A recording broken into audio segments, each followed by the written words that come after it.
ನಾವು ಎಚ್ಚರಿಕೆ ಕೊಡ್ತಾ ಇದ್ದೀವಿ. ಯಾಕಂತಂದ್ರೆ ಕೊಟ್ಟವರಿಗೆ ಪದೇ ಪದೇ ಪದೇ ಕೊಟ್ಟು ಅದು ಮಾಡೋದ್ರಲ್ಲಿ ಹೊಸವರಿಗೆ ಅವಕಾಶ ಕೊಡಬೇಕು. ಪಕ್ಷ ಈಗ ಇವತ್ತಿನ ಒಂದು ಜನಜೆಟ್ ಅನ್ನೋದು ಒಂದು ಇದು ಇದೆ, ಜನಸಂಖ್ಯೆ ಇದೆ, ಅದಕ್ಕೆ ಯುವ ನಾಯಕತ್ವ ಬೇಕು. ಅಂತ ಯುವ ನಾಯಕತ್ವ ರಾಜ್ಯದ ಉದ್ದಗಲಕ್ಕೂ ಕಾಲಿಗೆ ಚಕ್ರ ಕಟ್ಟಿಕೊಂಡು ಅಡ್ಡಾಡುವಂತ ಒಂದು ನಾಯಕ ವಿಜಯಾನಂದ ಕಾಶ್ಯಪನಲ್ಲಿ ತಾವು ಕಾಣ್ತೀರಿ.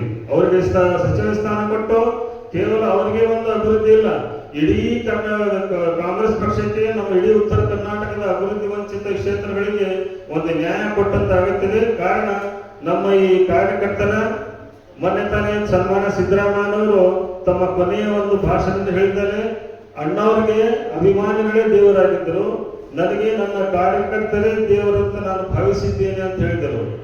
ತಾವು ಕೂಡ ಕಾರ್ಯಕರ್ತರನ್ನು ದೇವರನ್ನು ಭಾವಿಸಿದ್ದೇ ಅದರಲ್ಲಿ ತಾವು ದೇವರ ಮಾತನ್ನು ಯಾವಾಗೂ ಅಲ್ಲಿ ಗಳಿಬಾರ್ದು, ತಿರಸ್ಕಾರ ಮಾಡಬಾರ್ದು.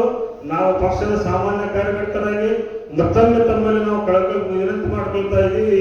ಜೊತೆಗೆ ಒಂದು ಎಚ್ಚರಿಕೆನೂ ನಾವು ಕೊಡ್ತಾ ಇದ್ದೀವಿ. ನಾಳೆ ನಮ್ಮ ವಿಜಯಾನಂದ ಕಾಶ್ಯಪನಿಗೆ ನೀವು ಸಚಿವ ಸ್ಥಾನ ಕೊಡಲೇಬೇಕು. ಒಂದು ವೇಳೆ ಕೊಡದೇ ಇದ್ದಲ್ಲಿ ನಾವು ಹುನಗುಂದ ಮತಕ್ಷೇತ್ರದ ಬಾಗಲಕೋಟೆ ಜಿಲ್ಲೆಯ ಎಲ್ಲ ನಾವು ಕೆಳಮಟ್ಟದಿಂದ ಹಿಡಿದು ಬ್ಲಾಕ್ ಅಧ್ಯಕ್ಷದವರೆಗೆ ಎಲ್ಲರೂ ಕೂಡ ನಾವು ರಾಜೀನಾಮ ಕೊಡಲಿಕ್ಕೆ ಸಿದ್ಧರಿದ್ದೇವೆ ಎಂದು ಹೇಳುತ್ತಾ ತಮ್ಮೆಲ್ಲರಿಗೆ ಧನ್ಯವಾದ ತಿಳಿಸುತ್ತಾ ನನ್ನ ಮಾತನ್ನು ಮುಗಿಸ್ತಾ ಇದ್ದೇನೆ. ಜೈ ಹಿಂದ್, ಜೈ